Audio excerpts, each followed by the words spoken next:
Hello बच्चों, कैसे हैं आप? उम्मीद करती हूँ आप बढ़िया और एकदम मज़े में होंगे। तो आइए बच्चों, आज मन को मोहित करने वाली एक कविता पढ़ देते हैं जिसमें एक बच्चा अपनी माँ से क्या कह रहा है। आइए कविता के माध्यम से जानें। कविता का नाम है कदम का वृक्ष।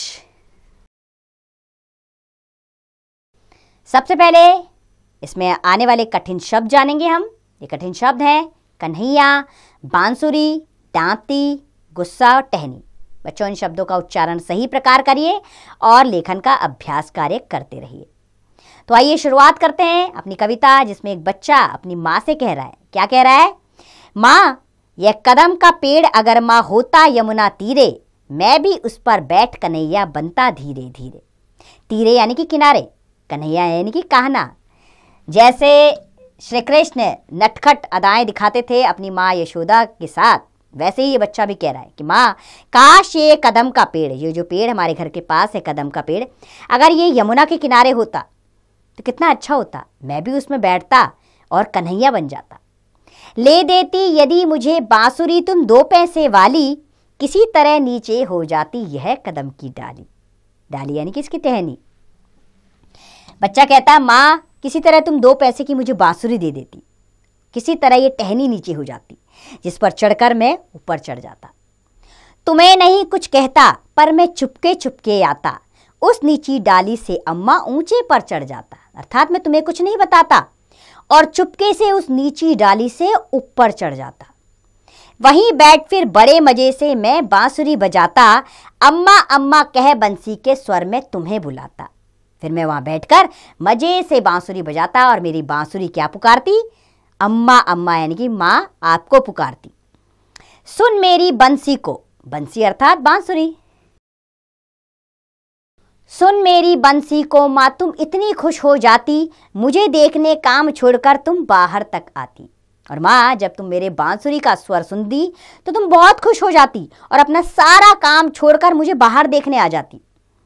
तुमको आता देख बांसुरी रख में चुप हो जाता, पत्तों में छिपकर धीरे से फिर बांसुरी बजाता।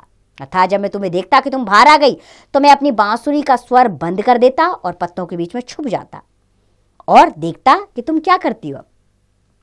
गुस्सा होकर मुझे डांटती, कहती नीचे आजा, अब जब मैं ना उतरता हंसकर कहती मुन्ने राजा। फिर तुम क्या कहती?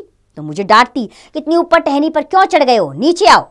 लेकिन जब मैं नहीं उतरता तब तुम्हें लगता है कि डांटने से कोई लाभ नहीं, मेरे बच्चे को चोट लग सकती है। फिर तुम मुझे हंसकर मुन्ना राजा कहकर पुकारती। नीचे उतरो मेरे भैया तुम्हें मिठाई दूंगी, नए खिलौने माखन मिश्री दूध मलाई दूंगी।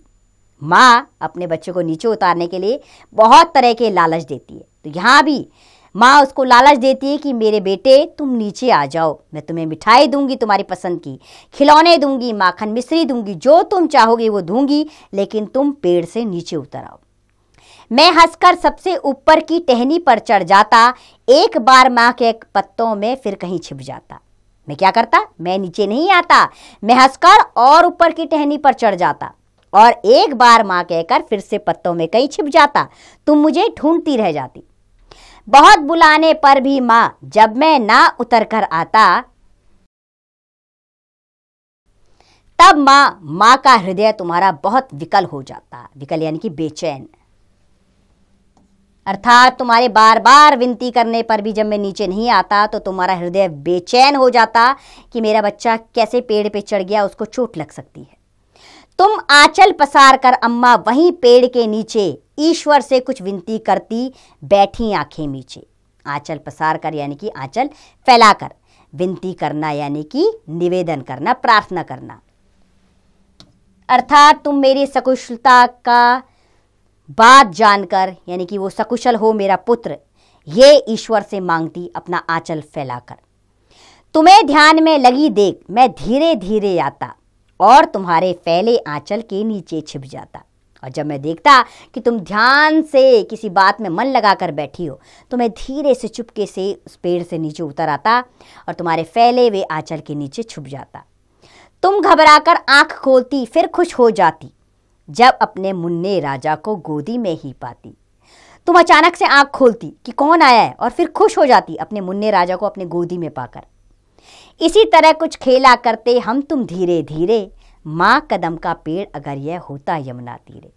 हे माँ, इसी तरह के खेल, छुपन छुपाई की खेल हम दोनों खेला करते अगर ये कदम का पेड़ यमुना के तीरे होता तो बच्चों, इस कविता के माध्यम से कृष्ण और यशोदा के वात्सल्य के बारे में बताया गया। ये उदाहरण है कि जैसे श्री कृष्ण अपनी नटखट अदाओं से यशोदा को परेशान किया करते थे, इसी तरह के भाव ये बालक अपनी माँ के साथ दिखा रहा है। ये बता रहा है कि माँ, ये जीवन, बाल्यावस्था मेरी क्या है, चंचलता भरी है। इसमें चंचलता है, शैतानी है। मेरा मन तुम्हें परेशान करने को नहीं करता, लेकिन ये नटखट अदाएं हैं मेरी जो मुझे शरारतें सूझती है। और माँ बालक की सभी इन हरकतों को नज़रअंदाज करते हुए अपने बालक को सकुशल पाती है और खुश हो जाती है।